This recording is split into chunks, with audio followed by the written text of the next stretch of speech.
ସୁନ୍ଦରଗଡ଼ ଜିଲ୍ଲା ସ୍ୱାସ୍ଥ୍ୟ ବିଭାଗ ତରଫରୁ ଆରମ୍ଭ ହେଲା ଆଇଏମ୍ଆଇ ପଞ୍ଚମ ସଂସ୍କରଣ।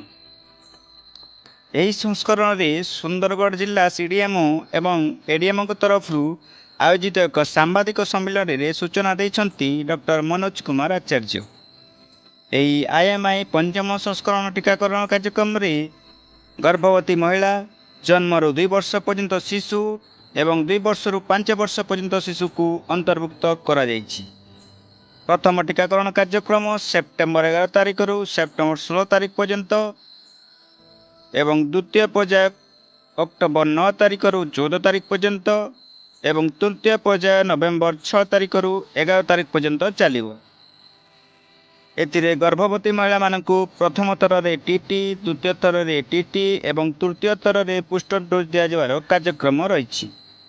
ସେହିପରି ଶିଶୁମାନଙ୍କୁ 3ଟି ପର୍ଯ୍ୟାୟରେ 6 ଥରରେ ଆଇଏମ୍ଆଇ ପଞ୍ଚମ ସଂସ୍କରଣ ଟିକାକରଣ କରାଯିବାର କାର୍ଯ୍ୟକ୍ରମ ରହିଛି ବୋଲି ଜିଲ୍ଲା ସ୍ୱାସ୍ଥ୍ୟ ବିଭାଗ ତରଫରୁ ସୂଚନା ପ୍ରଦାନ କରାଯାଇଛି।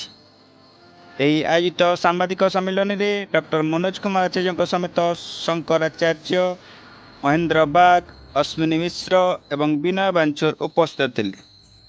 ସୁନ୍ଦରଗଡ଼ରୁ ସନ୍ନ୍ୟାସୀ ସାହୁଙ୍କ ରିପୋର୍ଟ, ସନ୍ଧ୍ୟା ନ୍ୟୁଜ୍।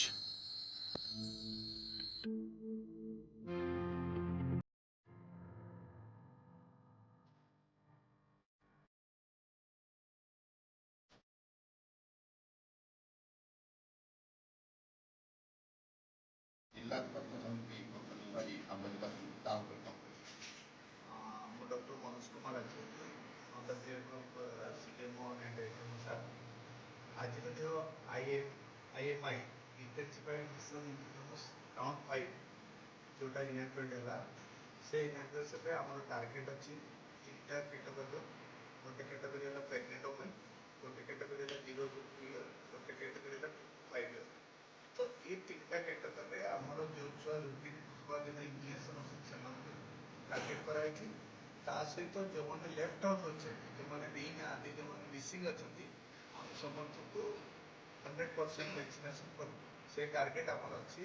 ତ ଏଇ ଟାର୍ଗେଟ୍ରେ ଆମର ଟୋଟାଲ୍ ଡିଷ୍ଟ୍ରିକ୍ଟରେ 11 ତାରିଖରୁ 16 ତାରିଖ ସେପ୍ଟେମ୍ବର ମାସ, ଆଉ ଅକ୍ଟୋବର ମାସର 9 ତାରିଖରୁ 14 ତାରିଖ, ଆଉ ନଭେମ୍ବର ମାସର 6 ତାରିଖରୁ 11 ତାରିଖ ପର୍ଯ୍ୟନ୍ତ ଆମର 3 ମାସରେ 3ଟା ରାଉଣ୍ଡ ହେବ 6 ଦିନର ଟାର୍ଗେଟ୍।